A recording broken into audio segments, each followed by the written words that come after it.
What up, gang? Welcome to another episode of Dear Thoughts. I'm your host, De.aR.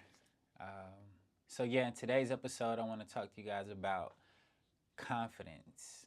So, what is confidence? Give me a second. I'm going to look it up on my phone. Let's see. Hey, Siri, what's the definition of confidence? All right, so it says here confidence is the feeling or belief that one can rely on someone or something. So the thing that I want to talk about relying on is yourself. So can you rely on yourself? What it feels like to rely on yourself? What the feeling of confidence is? So a lot of people may think that confidence is like, this essence of like bragging or being bold or like loud or exerting your energy outwardly, bluffing, cockiness. That's not real confidence. Real confidence is an inner knowing that you can or you're good. Either way, like just an understanding and what's understood need not be said. So you don't have to express it. It's just already known. Or what's known need not be said. However that quote goes. But it's like a swagger about yourself. It's like your essence. It's a who you are as a person. And right now, I'm still in development of my confidence because my confidence was shooketh. I went on a big hiatus away from the world, and like I kind of like self isolated. I think I expressed it in the last video, and uh, by doing that, I began to question the world a lot, and things that I once knew to be true stopped being true, and that is a shock to a person's identity. And it's like, damn, the things that I once believed and I thought to be, who I was, I'm no longer that. So who am I? That took a big hit on my confidence when I, you know, went to rediscover myself and like understand that the things that I once believed in, I no longer believe in those things, or the way I behave, I no longer want to behave like that. So what's the new behavior now? Like, I don't even have anything to replace this behavior about myself that I no longer need or no longer is necessary or no longer benefits me. So what can I replace that with? And so in that moment, like a lot of my confidence was wavered, like who are you?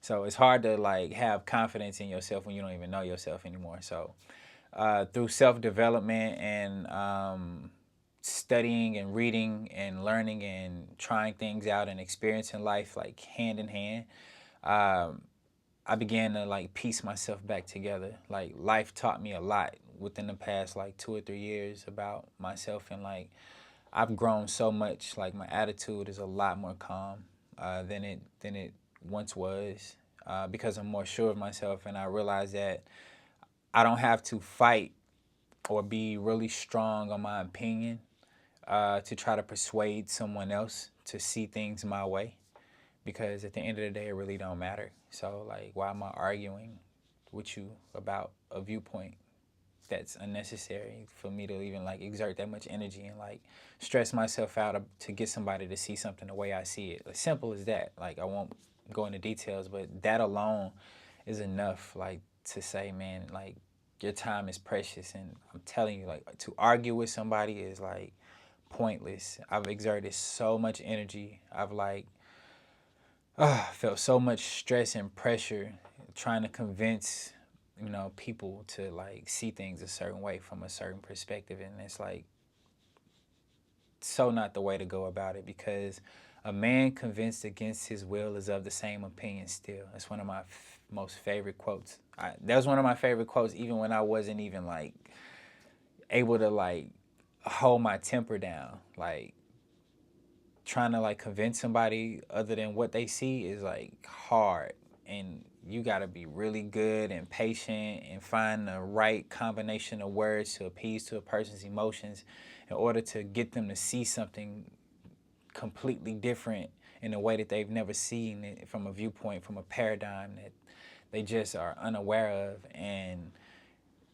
it took me a lot of self-work to understand that concept alone, and how to implement it at the right time, and then how to like do it all the time, because you can, like see that sometimes you could see something from a different perspective than somebody else, and you want to drive it home, and then they'll tell you no for no reason, or disagree with you for reasons that are so illogical and only backed by emotions, that can drive you crazy, at least for me, and it angers me, or it angered me, when people just didn't see things like as they were.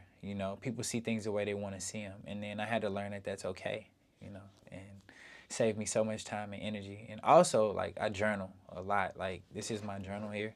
So, like, on a daily basis, like every morning I wake up and this is the first thing I do. I journal. And it's actually helped me shape myself and learn about myself, because I'm spilling out my truths on paper, and I have to formulate, the character that I want to be, and I can see where I am based on the way I write and the things that I feel as I'm writing down things, and I realize that, like, I'm not solid right now in the midst of me writing this, so that's a good indication that I'm not completely whole right now. And so I never go back and really read my journal entries at all, because after I write it, like, I understand and I'm expressing it right then and there. And then along the way, like, as days go by, like, I elevate and I like the person that I've become, uh, other than the person I was prior to the elevation period. And it's like no point in going back and rereading things to just understand the mindset I was in to trigger myself. Like, I don't want to get on that frequency. I don't want to think those thoughts no more. So, like,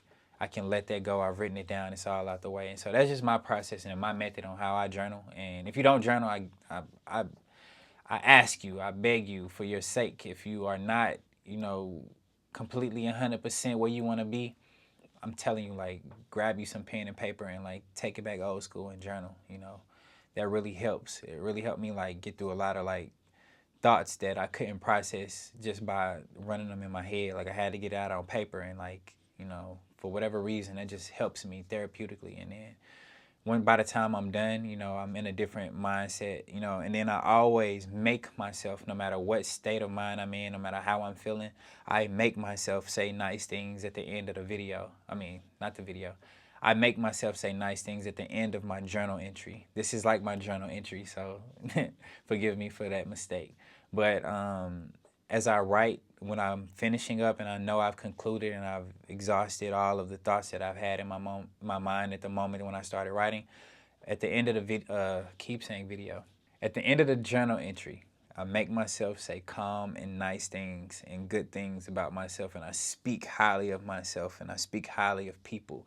Even if I don't like the person that I'm writing about, I say nice things about them, because I realize that you don't want to go around in life being the person that's, like, expressing negative emotion all the time.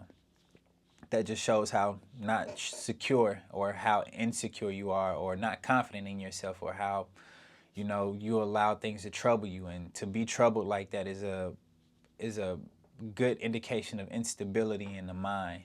Like, that's some whole another philosophical shit that I be on, but we'll unfold. I won't go down that hole of where I'm trying to go. But at the end of the day, the point of this episode of confidence is to understand that confidence is a state of being. It's a place of calm and sureness of yourself, and not being forced into reactivity based on your surroundings or your situation. And also it's physical. Like, it can go into, like, a setting and it's a lot of people, and that can sometimes bring you about fear and anxiety, and you're not in control of yourself. Like, you ever been in a situation where you're having a conversation with somebody and you're reacting and you're not really listening to them, and you were really energetic and all into it with a lot of head nods and a lot of yeses and laughter, and then you walk away from that conversation and you don't remember shit about the conversation? You don't remember anything? Well, that's because you weren't present, and that's a good indication that you are not grounded. So therefore, that's the essence of confidence, because you can go into a situation where you're talking to somebody and you understand everything, like, you're in complete control, you calm, you're not overexerting your energy, you're able to disagree with things and still be at peace with that. You can share a laugh, and you remember the conversation, you walk away even knowing their name if this is the first time you're having a conversation with a person. And so that level of confidence is a state of like being so present that I would love for everybody to always be on. You know, that's the point. Speaking of, you should go check out the brand shopfreefew.com. Freefew is the essence of the reason that I'm here talking, is to like discover life and understand that we're all human beings on the planet. I'm a big humanitarian. Like I really love people. I expressed that in my last video. And you know, so Free Few is an indicator of like freedom and freedom of expression. It's a state of being, and it's in development. Like as you can see, I don't have the bop bop bop way to spill off what Free Few means, but I know it's a pocket of energy and a space of thought and the essence of humanity that only a few people ever get to like really live in and engulf that. And those are some of the biggest names in history that we respect to this day. You know, if you're religious, you know, some people would say that's the essence of like a Jesus Christ or God-like essence. If you're in the politics, you know, that's the love and compassion for civil rights of Martin Luther King or Malcolm X or Rosa Parks, or, you know, don't have to be such things like that. Like also like in history, like they say Abraham Lincoln was a really noble guy after so long. Ben Franklin, they say he lived a really great life. So, you know, whoever you look up to that has like this great pocket of like essence. Like I'm a big Jay-Z fan, you know.